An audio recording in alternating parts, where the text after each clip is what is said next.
বিসমিল্লাহির রহমানির রহিম। প্রিয় সংগ্রামী সুধী, যদিও আজ দীর্ঘ কয়েকদিন যাবৎ অসুস্থতার মধ্য দিয়ে আমার দিন কাটছে এবং গলাটিও আজকে বসে পড়েছে আর কি। বিশেষ করে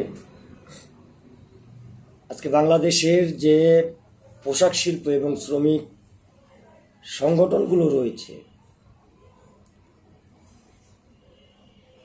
তাদের নিয়ে কিছু আলোচনা করব এবং এর সাথে কিছু সাংবাদিক রয়েছেন তাদের নিয়েও কিছু আলোচনা করব। আমরা যখন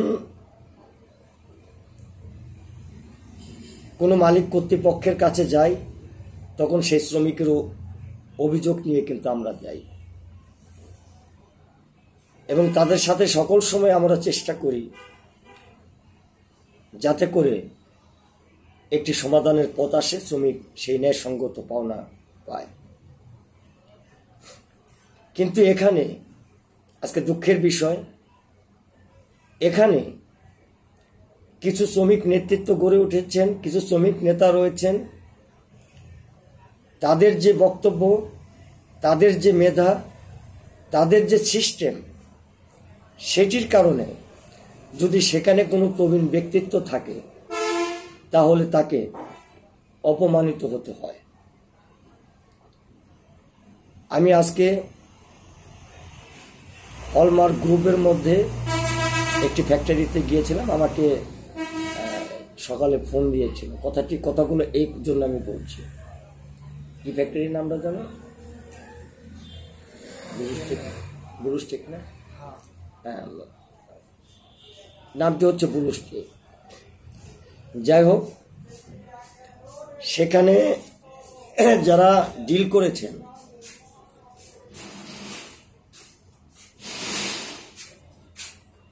ওনারা ডিল করেছেন এক,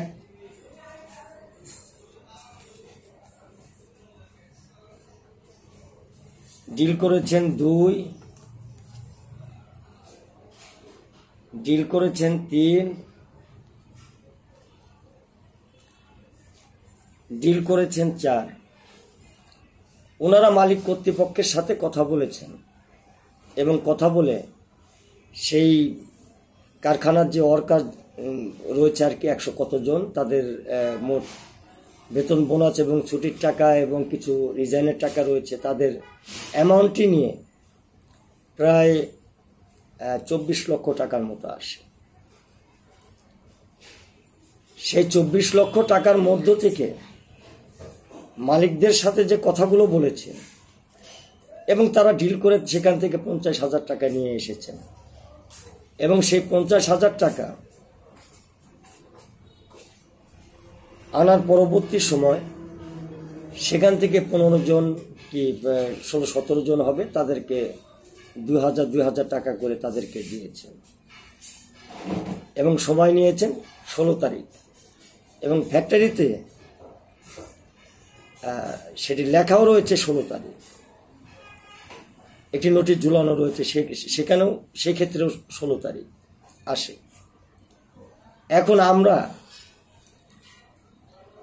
বিশেষ করে আসলে আমরা যাদের জন্য কাজ করে যাচ্ছি, আমরা যাদের নিয়ে আসলে কথা বলি, যে শ্রমিকদের জন্য আমরা অনেক সময় নিজে না খেয়ে সারাদিন তাদের পিছনে পড়ে থাকি যেন তবু যেন তাদের অধিকারগুলো আদায় হয়, কিন্তু সেই অধিকার আদায় করতে গিয়ে আজকে এই সকল নেতৃস্থানীয় ব্যক্তিদের জন্য আমাকে অপমানিত হতে হয়েছে।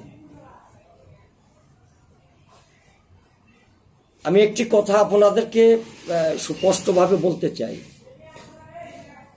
যদি এইভাবে বিশেষ করে পোশাক শিল্পের শ্রমিকদের নিয়ে যদি আপনারা তাদেরকে সঠিক সিদ্ধান্ত দিতে না পারেন, তাদের সঠিক পথে যদি না নিয়ে আসতে পারেন, তাদের যদি মোটিফাই করতে না পারেন, তাহলে আমার যেটি মনে হয় এখন বাংলাদেশের আমার বাংলাদেশের অধিকাংশ যারা শ্রমিক রয়েছেন তারা কিন্তু শ্রমিক নেতাদের কিন্তু চিটার বাটপার এই সকল শব্দগুলো কিন্তু তারা প্রয়োগ করে থাকে।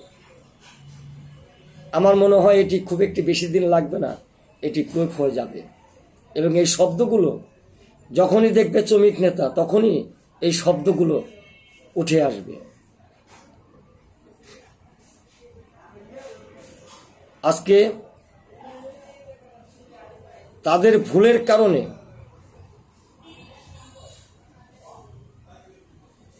আমি সেখানে গিয়েছিলাম এবং সেখানে যাবার পর আমাকে অফিস থেকে তারা তুলে নিয়ে গিয়ে তারা সেখানে সেই ফ্যাক্টরির মালিকের সামনে, ফ্যাক্টরির সামনে আমাকে তারা জিম্মি অবস্থায় করে রেখেছিল। আজকে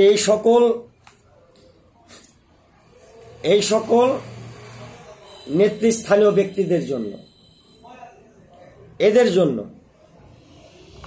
তাদেরকে কয়েকটি কথা বলেছি কিন্তু তারা কথা শোনেনি।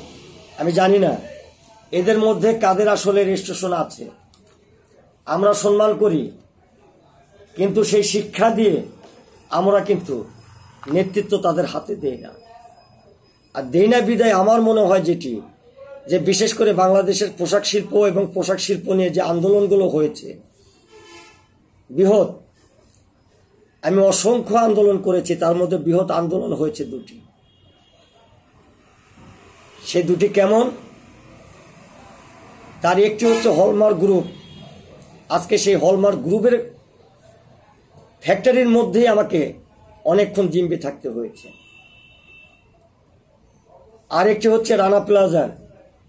যখন রানা প্লাজার ভেঙে যায় তখন আমি সর্বপ্রথম সেই মিছিলটি আমি বের করেছিলাম এবং সেই মিছিলের পরিপ্রেক্ষিতে সমগ্র বিশ্বে ইন্টারন্যাশনাল চ্যানেলগুলো আজকে তারা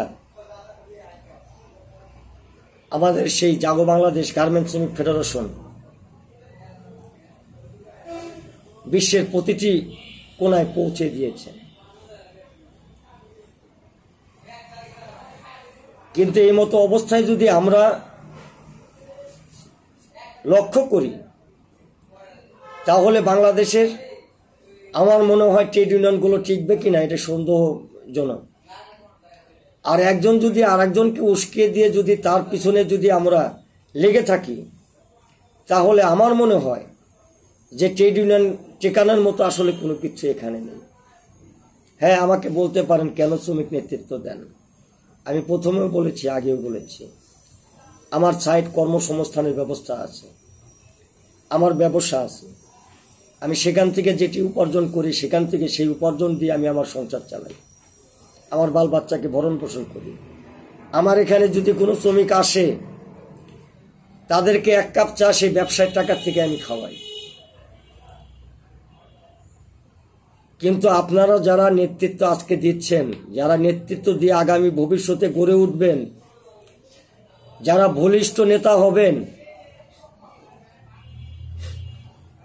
আজকে তাদের যদি এই চরিত্র হয় তাহলে জ্ঞান কার কাছ থেকে নেবেন আর কোন জ্ঞানের ভিত্তিতে আপনারা সেই সংগঠনের দাবিদার হন? আমি এই প্রশ্ন আজকে দেশের সর্বস্তরের খেটে খাওয়া মেহনতি মানুষ ও পোশাক শিল্পের সকল শ্রমিক ভাইদের কাছে রাখলাম। সকলকে ধন্যবাদ।